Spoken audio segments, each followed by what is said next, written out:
उद्धव ठाकरे के सरकारी बंगला खाली करने के बाद महाराष्ट्र में सियासी सरगर्मियां तेज हो गई हैं।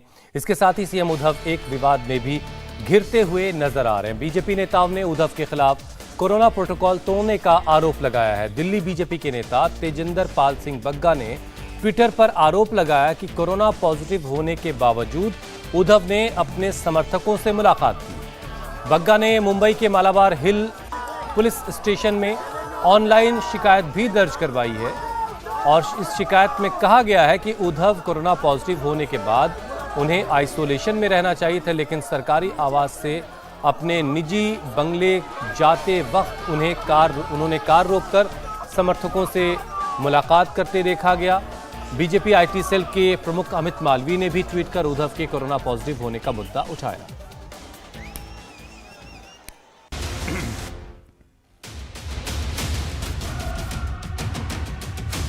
एकनाथ शिंदे की ताकत और बढ़ी। उद्धव ने छोड़ा सरकारी बंगला। सीएम की कुर्सी छोड़ेंगे उद्धव।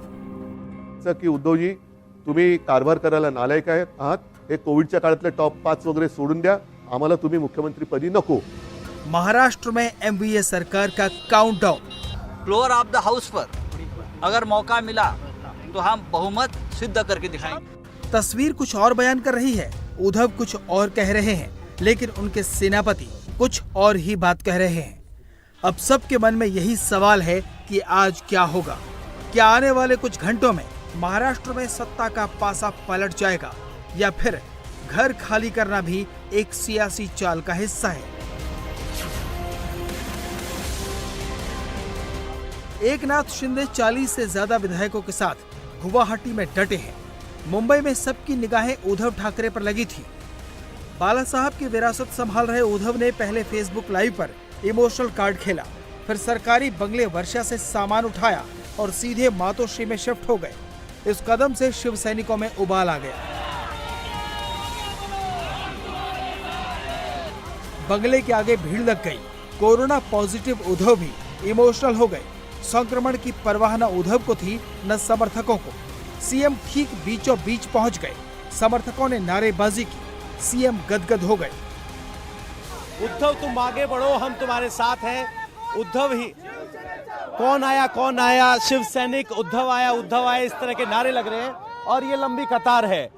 और यहाँ संदेश देने की कोशिश ये है कि उद्धव ठाकरे के साथ कार्यकर्ता खड़े हैं। इस पूरे शो में उद्धव ठाकरे के बेटे और महाराष्ट्र सरकार में मंत्री आदित्य ठाकरे भी थे। उन्होंने भीड़ से इशारों में संवाद किया, विक्ट्री साइन दिखाया, ये विश्वास दिलाने की कोशिश की कि पार्टी मजबूत है, विजय उनकी ही होगी। बंगले से निकलने के बाद भावनाओं का ज्वार शिव सैनिकों में ही उमड़ा। पार्टी के नेता भी भावुक हो गए। आज इस बात का दुख हुआ होगा कि अपनों ने इस तरीके से एक थोड़ी अलग सी राह ले ली है, लेकिन उसी तरीके से शेर जैसे आगे आकर फिर अपनी प्रगति करता है, आगे जाता है, उसी तरीके से शिवसेना फिर आएगी। कोई भावनाओं का ज्वार समेट नहीं पा रहा था तो कोई ये भरोसा दिला रहा था कि पार्टी का कुछ नहीं बिगड़ा है। यूं दिखा रहे थे जैसे एकनाथ शिंदे के बढ़ते कुनबे की कोई परवाह ही ना हो। वो शिवसैनिकों की शिवसेना है, न कि विधायकों की या सांसदों की। चुनकर कौन देता है हमें? यही तो देते हैं ना। तो शिवसेना है, उसमें कुछ भी नहीं हुआ। लेकिन थोड़ा भी खर्च नहीं आया है। जो कुछ हुआ है उसके बारे में आदरणीय उद्धव साहब ने दर्द अलग ढंग से जताया। उनका जब अपने खुद के घर के परिवार के लोग अगर इस तरह से बर्ताव करते तो उन्होंने जो उदाहरण दिया वही दर्दनाक था। बंगला खाली करने से पहले पूरे दिन मीटिंग्स चलती रही, रणनीति के पासे फेंके जाते रहे। शिवसेना के जाने माने नेता संजय राउत अपने अंदाज में भविष्य का रास्ता दिखाने लगे। मुख्यमंत्री उद्धव ठाकरे जी है और रहेंगे।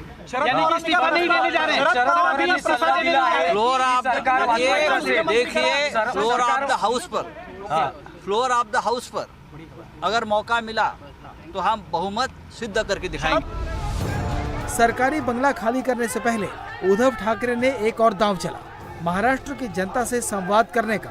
लेकिन असल में ये संवाद मुंबई से 2782 किलोमीटर दूर एकनाथ शिंदे से था। उद्धव को समझ आ चुका था कि एकनाथ शिंदे अब टस से मस नहीं होंगे, इसलिए उद्धव ने ऑफर दिया, बात करो इस्तीफा देने को तैयार हूँ। माझ्याच लोकांना जर मी मुख्यमंत्री पदी नको असेल तर काय करायचं, हा मोलाचा प्रश्न आहे. माझीच लोक म्हणत असतील की ते ठीक आहे, त्यांना हवे असतील पण आम्हाला तुम्ही नको. मग मला हेच म्हणायचं आहे की समजा माझ्या लोकांना, म्हणजे मी माझं म्हणतोय ते मला आता माझं आपलं मानतात की नाही मला माहिती नाही, कारण ते माझ्या समोर नाहीयेत. तर तुम्ही इथे येऊन बोलायला काय हरकत होती? सुरतला जाऊन बोलण्यापेक्षा, आणखीन कुठेतरी जाऊन बोलण्यापेक्षा सरळ समोर यायचं आणि सांगायचं की उद्धवजी तुम्ही कारभार करायला नालायक आहात, हे कोविडच्या काळातले टॉप 5 वगैरे सोडून द्या, आम्हाला तुम्ही मुख्यमंत्री पदी नको. ठीक आहे, चला मी उठतो. आणि आज सुद्धा मी तुम्हाला सांगतो, जर त्याच्यापैकी एकाही आमदाराने समोर येऊन मला सांगितलं किंवा जर त्यांनी स्टेटमेंट दिलं की उद्धव ठाकरे मुख्यमंत्री पदावरती नकोत, तर मी आत्ता मुख्यमंत्री पदाचा राजीनामा द्यायला तयार आहे. आणि ह्याच्यावरती विश्वास नसेल तर आज आपली फेसबुक लाईव्ह झाल्यानंतर आज संध्याकाळपासून मी माझा मुक्काम वर्षावरून मातोश्रीला हलवत आहे. मला कोणताही मोह नाही. मी ओढून ताणून खुर्चीला चिकटून बसणारा नाही. मी शिवसेना प्रमुखांचा पुत्र आहे. कोणताही मोह मला खेचू शकत नाही, अडवू शकत नाही, थांबवू शकत नाही. पण हे माझ्या समोर येऊन बोला. उगाच काहीतरी शिवसेनेशी आम्ही गद्दारी करणार नाही, पण ही शिवसेना आहे आमची शिवसेना, कशाला तुम्ही हे करताय? या सगळ्या करण्यावरनं नुकसान कोणाचं होतं आहे?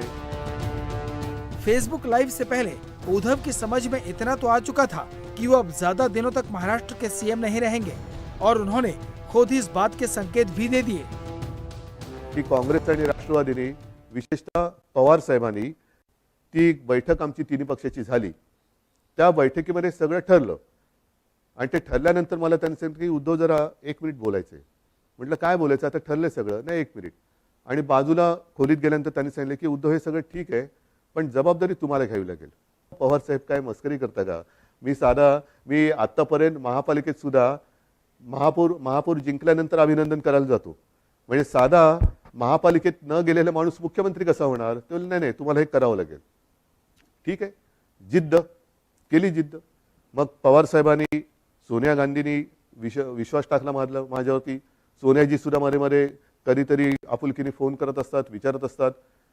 एक गोष्ट लक्षात घ्या की कोणताही अनुभव नसलेला माणूस इकडे बसवणं, त्याच्या मागे नुसता स्वार्थ हा विचार नाहीये. उद्धव ठाकरे के इस ऑफर का गुवाहाटी में बैठे एकनाथ शिंदे ने जवाब दिया. मराठी में ट्वीट करके संकेत दिए कि समझौते का वक्त निकल चुका है. एकनाथ ने ट्विटर पर लिखा, एमवीए में शिवसेना को सिर्फ नुकसान हुआ.